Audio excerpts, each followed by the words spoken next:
ಕೃಷ್ಣನ ರಸಿ ನೀ ಎಪಿಸೋಡ್ 39.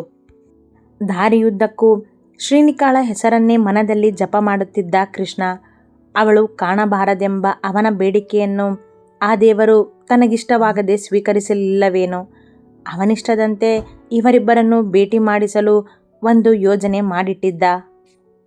ಅವ ಆಶ್ರಮದಿಂದ ಅಷ್ಟೊಂದು ದೂರವೇನೂ ಬಂದಿರಲಿಲ್ಲ. ಇನ್ನು ಸಿಗ್ನಲ್ ದಾಟಿ ಎಡಕ್ಕೆ ತಿರುಗುತ್ತಲೇ ಅಮ್ಮ ಎಂದು ಚೀರಿದ ಶಬ್ದ ಕಿವಿಗೆ ಬಿದ್ದಿತಷ್ಟೆ. ಇದು ಶ್ರೀನಿಕಾಳ ಧ್ವನಿ ಎಂಬ ಅನುಮಾನದಲ್ಲೇ ಬೈಕ್ ನಿಲ್ಲಿಸಿ ಹಿಂದೆ ತಿರುಗಿ ಅದರತ್ತ ಗಮನ ಹಾಯಿಸಿದ ಕೃಷ್ಣನಿಗೆ ಕಂಡಿದ್ದು ಪಕ್ಕದಲ್ಲೇ ನಿಂತಿದ್ದ ಶ್ರೀನಿಕಾಳ ಕಾರ್. ನೋಡುತ್ತಿದ್ದಂತೆ ಜನ ಅಲ್ಲಿ ಸೇರಿಯೇ ಬಿಟ್ಟರು. ತಕ್ಷಣ ಬೈಕಿಗೆ ಸ್ಟ್ಯಾಂಡ್ ಹಾಕಿ ಆಕ್ಸಿಡೆಂಟ್ ಆದಲ್ಲಿ ಓಡಿ ಬಂದ ಕೃಷ್ಣ ಸುತ್ತಲಿದ್ದ ಜನರನ್ನು ಸರಿಸಿ ಮುಂದೆ ಬಂದು ನೋಡಿದನಷ್ಟೆ. ಅವನ ಹೃದಯವೇ ನಿಂತಂತಾಯಿತು. ಕೆಳಗೆ ಬಿದ್ದು ಹಣೆಯಲ್ಲಿ ರಕ್ತ ಹರಿಯುತ್ತಿದ್ದ ಶ್ರೀನಿಕಾಳ ಮುಖ ಕಂಡು. ಶ್ರೀ ಜೋರಾಗಿ ಚೀರಿದವ ಅವಳತ್ತ ಬಂದು ಅವಳನ್ನು ತನ್ನ ತೊಡೆಯ ಮೇಲೆ ಎಳೆದುಕೊಂಡು ಅವಳ ಕೆನ್ನೆ ತಟ್ಟಿದ. ಅವಳಿಗೆ ಎಚ್ಚರವೇ ಇಲ್ಲ. ಇವನನ್ನು ನೋಡಿದ ಖುಷಿಯಲ್ಲಿ ಕಾರಿನಿಂದ ಕೆಳಗಿಳಿದು ಬಂದವಳಿಗೆ ಕಾರೊಂದು ಡಿಕ್ಕಿ ಹೊಡೆದಿತ್ತು. ಶ್ರೀನಿಕಾ ಎಷ್ಟೇ ಕರೆದರೂ ಅವಳು ಕಣ್ಣು ತೆಗೆಯದೇ ಇದ್ದದ್ದನ್ನು ನೋಡಿ ಅವಳನ್ನು ತನ್ನ ತೋಳುಗಳಲ್ಲಿ ಎತ್ತಿಕೊಂಡು ಪಕ್ಕದಲ್ಲೇ ನಿಂತಿದ್ದ ಆಟೋ ಹತ್ತಿದ ಕೃಷ್ಣ. ಒಂದಿಬ್ಬರು ಅವನಿಗೆ ಸಹಾಯ ಮಾಡಿದರು. ಆಟೋ ನೇರವಾಗಿ ಹತ್ತಿರವಿದ್ದ ಆಸ್ಪತ್ರೆಯ ದಾರಿ ಹಿಡಿಯಿತು. ತನ್ನ ಕಾಲಿನ ಮೇಲೆ ತಲೆಯಿಟ್ಟು ಎಚ್ಚರವಿಲ್ಲದೆ ಮಲಗಿದವಳನ್ನು ಕಂಡವನ ಕಣ್ಣುಗಳು ತುಂಬಿದವು ಅವಳ ಆ ಸ್ಥಿತಿ ಕಂಡು. 2 ನಿಮಿಷದಲ್ಲೇ ಹತ್ತಿರದ ಆಸ್ಪತ್ರೆ ತಲುಪುತ್ತಿದ್ದಂತೆ ಅವಳನ್ನು ತನ್ನ ಕೈಗಳಲ್ಲೇ ಎತ್ತಿಕೊಂಡು ಒಳನಡೆದ. ಅಲ್ಲಿದ್ದ ನರ್ಸ್ ಸ್ಟ್ರೆಚರ್ ತರುತ್ತಿದ್ದಂತೆ ಅವಳನ್ನು ಅದರಲ್ಲಿ ಮಲಗಿಸಿ ಅದರ ಜೊತೆಯೇ ಹೆಜ್ಜೆ ಹಾಕಿದ ಕೃಷ್ಣ ಗಾಬರಿಯಾಗಿದ್ದ. ಅದೇ ಭಯದಲ್ಲಿ ಅವಳ ಕೆನ್ನೆ ತಟ್ಟುತ್ತಲೇ ಇದ್ದ. ಶ್ರೀನಿಕಾ ಎಂದು ಕೂಗುತ್ತಲೇ. ಕೊಂಚ ಎಚ್ಚರವಾದಂತಾಗಿ ಅರ್ಧ ಕಣ್ಣು ತೆಗೆದ ಶ್ರೀ ತನ್ನ ಮುಂದಿರುವ ಕೃಷ್ಣನನ್ನು ನೋಡಿ ಸರ್ ಸಣ್ಣದಾಗಿ ಎಂದಳಷ್ಟೆ. ಅವನ ಕಣ್ಣಿಂದ ಜಾರಿದ ಹನಿ ಅವಳ ಕೆನ್ನೆ ಮೇಲೆ ಬಿದ್ದಿತು. ಅದೇ ಕ್ಷಣದಲ್ಲಿ ಪ್ರಜ್ಞೆ ತಪ್ಪಿಬಿಟ್ಟಳು. ಎಮರ್ಜೆನ್ಸಿ ವಾರ್ಡಿಗೆ ಅವಳನ್ನು ಕರೆದುಕೊಂಡು ಹೋದರು. ಕೃಷ್ಣ ಹೊರಗಡೆಯೇ ನಿಂತ ಅವಳನ್ನು ನೋಡುತ್ತಲೇ. ಅವ ತೊಟ್ಟಿದ್ದ ಬೂದಿ ಬಣ್ಣದ ಅಂಗಿಯೆಲ್ಲ ಅವಳ ರಕ್ತ ಅಂಟಿ ಕಪ್ಪಾಗಿತ್ತು. ಅವನ ಕಣ್ಣುಗಳು ಕೆಂಪಾಗಿದ್ದವು. ಹೃದಯ ಜೋರಾಗಿ ಹೊಡೆದುಕೊಳ್ಳುತ್ತಲೇ ಇತ್ತು. ಇನ್ನು ತಾನು ಯಾರನ್ನು ನೋಡಬಾರದು ಎಂದುಕೊಂಡು ಊರಿಗೆ ಬಂದಿದ್ದನೋ ಅವಳೇ ಈಗ ತನ್ನ ಕಣ್ಣುಗಳ ಮುಂದೆ ರಕ್ತ ಸುರಿಸುತ್ತಾ ಎಚ್ಚರವಿಲ್ಲದೆ ಮಲಗಿರುವುದನ್ನು ಕಂಡು ಅವನ ಸ್ಥಿತಿ ಏನಾಗಿರಬೇಡ. ಏನೂ ಮಾಡಲಾಗದೆ ಒದ್ದಾಡುತ್ತಿದ್ದ ತನ್ನ ಜೀವವಾಗಿದ್ದ ಶ್ರೀಯನ್ನು ಕಂಡು ಅವಳು ತನಗೆ ಪ್ರೀತಿಯ ನಾಟಕವಾಡಿ ಮೋಸ ಮಾಡಿದಳೆಂಬ ವಿಷಯ ಮರೆತೇ ಹೋಗಿತ್ತು ಅವನಿಂದ. ಅವಳನ್ನು ಇಷ್ಟು ದಿನ ಕಾಣದೇ ಇದ್ದಿದ್ದಕ್ಕೂ, ಅವಳು ವೇದು ಮುಂದೆ ತನ್ನ ಬಗ್ಗೆ ವಿಚಾರಿಸಿ ಅತ್ತಿದ್ದಳೆಂದು ಗೊತ್ತಿದ್ದದ್ದಕ್ಕೂ ಈಗವಳ ಸ್ಥಿತಿಯನ್ನು ಕಂಡು ಅವ ನಡುಗಿ ಹೋಗಿದ್ದ. ಅವಳೇನು ಮಾಡಿದರೇನು? ಅವಳನ್ನು ಪ್ರೀತಿಸುವುದನ್ನು ಬಿಟ್ಟಿರಲಿಲ್ಲವಲ್ಲ. ಅವಳ ಹಾಗೆ ಇವನ ಪ್ರೀತಿ ನಾಟಕವೂ ಅಲ್ಲವಲ್ಲ. ಅವಳಿಗೆ ಏನೂ ಆಗಬಾರದೆಂದು ದೇವರಲ್ಲಿ 100 ಬಾರಿ ಬೇಡಿಕೊಳ್ಳುತ್ತಾ ಕುಳಿತುಕೊಳ್ಳದೆ ಅತ್ತಿಂದಿತ್ತ ಅಡ್ಡಾಡುತ್ತಿದ್ದ ಕೃಷ್ಣ.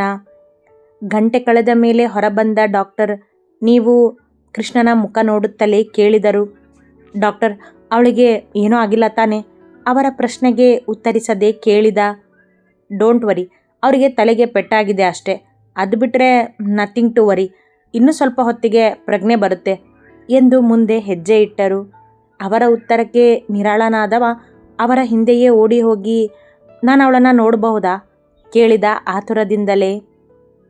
ಹಾಂ ನೋಡಬಹುದು ಎಂದ ಡಾಕ್ಟರ್ ಮುಂದೆ ನಡೆದರೆ ಕೃಷ್ಣ ಶ್ರೀ ಇದ್ದ ಕೋಣೆಯ ಬಾಗಿಲನ್ನು ನಿಧಾನವಾಗಿ ದೂಡಿ ಒಳಗೆ ಹೆಜ್ಜೆ ಇಟ್ಟ. ಕಣ್ಣು ಮುಚ್ಚಿ ಎಚ್ಚರವಿಲ್ಲದೆ ಮಲಗಿದವಳ ಹಣೆಗೆ ಬಿಳಿ ಬ್ಯಾಂಡೇಜ್ ಸುತ್ತಿದ್ದರು. ಒಂದು ಕೈಗೆ ಸೂಜಿ ಚುಚ್ಚಿ ಗ್ಲೂಕೋಸ್ ಹಚ್ಚಿದ್ದರು. ಅವಳನ್ನು ಕಂಡವನ ಮನ ಒದ್ದಾಡಿತು. ತನ್ನಿಂದ ಅವಳನ್ನು ಈ ರೀತಿ ನೋಡಲಾಗದು ಎಂದು. ಅವಳ ಹತ್ತಿರ ಬಂದಾಗ ಕೈ ನಡುಗುತ್ತಿತ್ತು. ಅವಳ ಸ್ಥಿತಿ ಕಂಡು ಅವಳ ಪಕ್ಕದಲ್ಲಿ ನಿಂತು ಅವಳನ್ನೇ ದಿಟ್ಟಿಸಿದ. ಅವಳು ತನಗೆ ಕಾಣಬಾರದು ಎಂದುಕೊಂಡು ಊರಿಗೆ ಬಂದವನಿಗೆ ಅವಳನ್ನು ಈ ಸ್ಥಿತಿಯಲ್ಲಿ ನೋಡುವೆನೆಂಬ ಕಲ್ಪನೆಯೂ ಇರಲಿಲ್ಲ. ಅವಳನ್ನೇ ನೋಡುತ್ತಾ ಅವಳ ಕೈ ಮೇಲೆ ತನ್ನ ಕೈ ಇಟ್ಟ ನಿಧಾನವಾಗಿ. ತುಂಬಿದ್ದ ಅವನ ಕಣ್ಣಿಂದ ನೀರು ಕೆನ್ನೆಯ ಮೇಲೆ ಹರಿಯಿತು. ಕೆನ್ನೆ ಒರೆಸಿಕೊಂಡವ ನಿಲ್ಲದೆ ಹೊರಬಂದು ತನ್ನ ಕೈಗಳಲ್ಲಿ ಮುಖ ಮುಚ್ಚಿ ತನ್ನುಸಿರನ್ನು ನಿಧಾನವಾಗಿ ಹೊರಹಾಕಿ ಸ್ವಲ್ಪ ಸಮಾಧಾನವಾದ. ತನ್ನವಳಿನ್ನೂ ಅಪಾಯದಿಂದ ಪಾರಾದಳೆಂದು ಆ ದೇವರಿಗೆ ಕೃತಜ್ಞತೆ ಸಲ್ಲಿಸಿ ಮತ್ತೊಮ್ಮೆ ಅವಳನ್ನು ನೋಡಿ ಅಲ್ಲಿಂದ ಸರಿದು ಮುಂದೆ ಬಂದವ ಅವಳ ಮನೆಯವರಿಗೆ, ಅಂದರೆ ತನ್ನ ಅತ್ತೆ ಮಾವನಿಗೆ ವಿಷಯ ಹೇಗೆ ತಿಳಿಸುವುದು ಎಂದು ಗೊತ್ತಾಗದೆ ಯೋಚಿಸುತ್ತಾ ನಿಂತ. ಶ್ರೀನಿಕಾಳ ಫೋನ್ ಕಾರಿನಲ್ಲಿತ್ತು. ತನ್ನ ಬಳಿ ಫೋನ್ ಇರಲಿಲ್ಲ. ಮುಂದೆ ನಡೆದು ಅಲ್ಲಿಯೇ ಇದ್ದ ಫೋನ್ ಹಿಡಿದು ವೇದ್ಗೆ ಕರೆ ಮಾಡಿದ. ವೇದ್, ನಾನು ಕೃಷ್ಣ ಮಾತಾಡ್ತಿರೋದು. ನಮ್ಮ ಕಾಲೇಜ್ ಪ್ರಿನ್ಸಿಪಲ್ಗೆ ಕಾಲ್ ಮಾಡಿ ಶ್ರೀನಿಕಾ ತಂದೆಗೆ ಕಾಲ್ ಮಾಡೋದಕ್ಕೆ ಹೇಳು. ಯಾಕೋ, ಏನಾಯಿತು? ಅವಳಿಗೆ ಆಕ್ಸಿಡೆಂಟ್ ಆಗಿದೆ, ಹಾಸ್ಪಿಟಲಿಗೆ ಅಡ್ಮಿಟ್ ಮಾಡಿದ್ದೀವಿ ಅಂತ ಹೇಳೋದಕ್ಕೆ ಹೇಳು. ನೀನು ಬೇಗ ಬಾ ಇಲ್ಲಿಗೆ ಎಂದವ ಹಾಸ್ಪಿಟಲ್ ಅಡ್ರೆಸ್ ಹೇಳಿ ಫೋನ್ ಇಟ್ಟ. ವೇದ್ ಅವ ಹೇಳಿದಂತೆಯೇ ಮಾಡಿದ. ಅವಳು ಎಚ್ಚರ ಆಗೋವರೆಗೂ ಇಲ್ಲೇ ಇರಲಾ ಅಥವಾ ಊರಿಗೆ ಹೊರಡ್ಲಾ? ಅವಳು ನನ್ನನ್ನು ಭೇಟಿ ಮಾಡಬೇಕು ಅಂತ ವೇದ್ ಮುಂದೆ ಹೇಳಿದ್ದು ಯಾವ ಕಾರಣಕ್ಕೆ? ನನ್ನನ್ನು ಮತ್ತೆ ಕಾಡಿಸ್ಲೇನು? ಅಥವಾ ಅವಳು ಹೇಳಿದಂತೆ ತನ್ನ ತಪ್ಪಿನ ಅರಿವಾಗಿ ಏನು ಮಾಡಬೇಕು ಅಂತಲೇ ತಿಳಿತಿಲ್ವಲ್ಲ? ಯೋಚನೆಗೆ ಬಿದ್ದ ಕೃಷ್ಣ. ಅವಳಿಗೆ ತನ್ನ ಮೇಲೆ ಪ್ರೀತಿ ಇಲ್ಲವಲ್ಲ, ಇರುವುದು ದ್ವೇಷವಲ್ಲವೇ? ಹಾಗಾಗಿ ತಾನು ಅವಳ ಮುಂದೆ ಹೋಗಬೇಕೋ ಬೇಡವೋ ಎಂಬ ಗೊಂದಲ ಅವನಿಗೀಗ. ಅವ ನಿರ್ಧಾರ ಮಾಡುವ ಮೊದಲೇ ವೇದ್ ಅಲ್ಲಿಗೆ ಬಂದ. ಕಿಟ್ಟಿ ತಲೆ ಕೆಳಗೆ ಮಾಡಿ ಯೋಚಿಸುತ್ತಾ ಕುಳಿತಿದ್ದ ಕೃಷ್ಣನನ್ನು ನೋಡಿ ಕರೆದ. ಅವನ ಧ್ವನಿಗೆ ಎದ್ದು ನಿಂತ ಕೃಷ್ಣ, ವೇದ್, ಶ್ರೀ ಎಂದವನ ನೋವು, ಅವನ ತೊಳಲಾಟ ಏನೆಂದು ಅವನ ಮುಖವೇ ಹೇಳುತ್ತಿತ್ತು. ಏನಾಯಿತು ಅವಳಿಗೆ? ಹೇಗಾಯಿತು ಇದೆಲ್ಲ? ಅದೆಲ್ಲ ನನಗೆ ಗೊತ್ತಿಲ್ವೋ. ಆಕ್ಸಿಡೆಂಟ್ ಆಗಿದ್ದನ್ನು ನೋಡಿದೆ. ಇವಳು ಕಾರಿತ್ತು, ಹೋಗಿ ನೋಡಿದ್ರೆ ಇವಳೇ ಎಂದವ ಶ್ರೀ ಇದ್ದ ಬಾಗಿಲ ಮುಂದೆ ಬಂದು ಅವಳನ್ನೊಮ್ಮೆ ನೋಡಿದ. ಅವ್ರ ತಂದೆಗೆ ಹೇಳೋದಕ್ಕೆ ಪ್ರಿನ್ಸಿಪಾಲ್ಗೆ ಹೇಳಿದ್ದೀನಿ. ಇನ್ನೇನು ಬರಬಹುದು ಅವಳ ಮನೆಯವರೆಲ್ಲ ಎಂದ ವೇದ ಮಾತಿಗೆ ಕೃಷ್ಣ ತಕ್ಷಣ ವೇದ್ ಕೈ ಹಿಡಿದು ಅಲ್ಲಿಂದ ಪಕ್ಕದಲ್ಲಿ ಕರೆತಂದು ನಿಂತ. ಯಾಕೋ ಕಿಟ್ಟಿ, ಏನಾಯಿತು? ಅರ್ಥವಾಗದೆ ವೇದ್ ಕೇಳಿದ. ಅಕಸ್ಮಾತ್ ಅತ್ತೆ ಬಂದು ನನ್ನನ್ನು ನೋಡಿದ್ರೆ? ತನ್ನ ಆತಂಕ ಹೇಳಿದ. ವೇದ್ ಸುಮ್ಮನೆ ನಿಂತ. ಕೃಷ್ಣ ಬಾಗಿಲತ್ತ ಲಕ್ಷ್ಯ ಇಟ್ಟ. ಅವನಂದುಕೊಂಡಂತೆಯೇ ಗುರುರಾಜರ ಜೊತೆ ವಿಶಾಖರವರು ಗಾಬರಿಯಿಂದಲೇ ಓಡಿ ಬಂದಿದ್ದರು. ವರ್ಷಗಳ ನಂತರ ತನ್ನ ಅತ್ತೆಯನ್ನು ನೋಡಿದ ಕೃಷ್ಣ ನೋಡುತ್ತಲೇ ನಿಂತ ಮರೆಯಲ್ಲಿ. ಕಿಟ್ಟಿ, ಶ್ರೀನಿಕಾಳನ್ನು ನೀನೇ ಕಾಪಾಡಿದ್ಯಾ ಅಂತ ನಿನ್ನ ಅತ್ತೆ ಮಾವನಿಗೆ ಗೊತ್ತಾದರೆ ಅವರು ಖುಷಿ ಪಡ್ತಾರೆ ಅಲ್ವಾ? ಇದೇ ಒಳ್ಳೆ ಸಮಯ ಆಗಬಹುದು ಅಲ್ವಾ ನಿಮ್ಮೆರಡು ಕುಟುಂಬ ಒಂದು ಮಾಡೋದಕ್ಕೆ? ಆದರೆ ಶ್ರೀನಿಕಾಳ ಮನಸ್ಸಲ್ಲಿ ಏನಿದೆ ಅಂತ ನಮಗೆ ಗೊತ್ತಿಲ್ವಲ್ಲ ವೇದ್. ಅವನ ಮಾತುಗಳೇ ಮೃದು. ಅವಳು ತನ್ನ ತಪ್ಪಿನ ಅರಿವಾಗಿದೆ ಅಂದಿದ್ಲು ನಿನ್ನೆ. ಹಾಗೆ ಸತ್ಯನೂ ತಿಳ್ಕೋಬೇಕು ಅಂದಿದ್ದಾಳೆ ಅಂದೆ ನೀನೆ. ಅಂದಮೇಲೆ ಅವಳ ಮನದಲ್ಲಿ ಏನಿದೆ ಅಂತ ಹೇಗೆ ಹೇಳ್ತೀಯ ನೀನು? ಪ್ರತಿಯೊಂದನ್ನು ಯೋಚಿಸಿದ್ದ ಆಗಲೇ. ಹೌದು, ಇಷ್ಟೊಂದು ದಿನ ನಾಟಕ ಮಾಡಿದ್ದವಳು ನಿನ್ನೆನೂ ನಾಟಕ ಮಾಡಿದರೆ? ಅವಳು ನಿನ್ನೆ ನಾಟಕ ಮಾಡಿದಾಳೋ ಇಲ್ವೋ ನನಗೆ ಗೊತ್ತಿಲ್ಲ ಕಣೋ. ಆದರೆ ಎಚ್ಚರ ಆದಮೇಲೆ ಅವಳು ಅತ್ತೆ ಮಾವನ ಮುಂದೆನೇ ಮತ್ತೆ ದ್ವೇಷ ಸತ್ಯ ಅಂತ ವರ್ಣಿಕಾಳ ವಿಷಯ ತೆಗೆದ್ರೆ ನಮ್ಮೆರಡು ಕುಟುಂಬಗಳ ಸಂಬಂಧ ಶಾಶ್ವತವಾಗಿ ದೂರ ಆಗುತ್ತೆ ಅಷ್ಟೇ. ಯಾಕಂದರೆ ವರ್ಣ ಮತ್ತು ನನ್ನ ಬಗ್ಗೆ ಮನೆಯಲ್ಲಿ ಯಾರಿಗೂ ಗೊತ್ತಿಲ್ಲ. ಈಗ ಅವಳಿಗೆ ಹೀಗಾಗಿರೋ ಗಾಬರಿಲಿದ್ದಾರೆ. ಅದರಲ್ಲೂ ನಮ್ಮ ಅತ್ತೆ ಇದ್ದಾರೆ ಅಂದಮೇಲೆ ಇದು ಶ್ರೀನಿಕಾನ್ನ ನಾನು ಭೇಟಿ ಮಾಡೋಕ್ಕೆ ಒಳ್ಳೆ ಸಮಯ ಅಲ್ಲ. ಮತ್ತು ಈಗ ಏನು ಮಾಡ್ತೀಯಾ?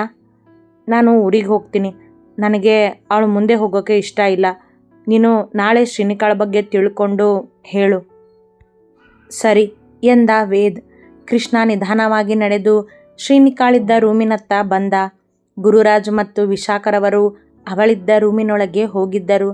ಬಾಗಿಲ ಬಳಿ ಬಂದವ ಮತ್ತೆ ದೂರದಿಂದಲೇ ಶ್ರೀನಿಕಾಳನ್ನು ನೋಡುತ್ತಾ ನಿಂತ. ಅದೇ ಕ್ಷಣಕ್ಕೆ ಬಾಗಿಲತ್ತ ತಿರುಗಿದ ಗುರುರಾಜರನ್ನು ನೋಡಿ ಬೇಗನೆ ಸರಿದು ಹೊರಬಂದು ಬಿಟ್ಟ. ಯಾರನ್ನೋ ನೋಡಿದಂತಾಗಿ ಗುರುರಾಜರು ರೂಮಿನಿಂದ ಹೊರಬಂದು ನೋಡಿದರು. ಯಾರೂ ಕಾಣದಿದ್ದದ್ದನ್ನು ನೋಡಿ ಅಲ್ಲಿಯೇ ಇದ್ದ ಚೇರಿನಲ್ಲಿ ಕುಳಿತರು. ಗಂಟೆ ಕಳೆದ ಮೇಲೆ ಶ್ರೀನಿಕಾಳಿಗೆ ಎಚ್ಚರವಾಗಿ ನಿಧಾನವಾಗಿ ಕಣ್ಣು ತೆರೆದಳು. ತಲೆನೋವಿನಿಂದ ದಿಮ್ ಎನ್ನುತ್ತಿತ್ತು. ಅಮ್ಮ ಎಂದು ನೋವಿನಿಂದ ತಲೆಗೆ ಕೈ ಹಿಡಿದಳು. ಶ್ರೀನಿಕಾ, ಅವಳ ಪಕ್ಕ ಬಂದರು ವಿಶಾಖರವರು. ಅಮ್ಮ ನೀನು ಎಂದವಳೆ ಸುತ್ತಲೂ ಒಮ್ಮೆ ನೋಡಿದಳು. ಆ ತಲೆನೋವಿನಲ್ಲೂ ಕೃಷ್ಣ ಎಲ್ಲಿಯೂ ಕಾಣಲಿಲ್ಲ. ಅವನನ್ನು ಹುಡುಕಿದವಳಿಗೆ ಗೊತ್ತಾಗುವುದಾದರೂ ಹೇಗೆ? ಅವ ಆಗಲೇ ತನ್ನೂರಿನ ಅರ್ಧ ದಾರಿಯಲ್ಲಿದ್ದಾನೆಂದು. ಅತಿ ಹೆಚ್ಚಿನ ಕಥೆಗಳಿಗಾಗಿ ಹಿಂಬಾಲಿಸಿರಿ ಪ್ರತಿಲಿಪಿ ಆ್ಯಪ್ನಲ್ಲಿ ಪ್ರತಿಮಾ SH ಅವರನ್ನು.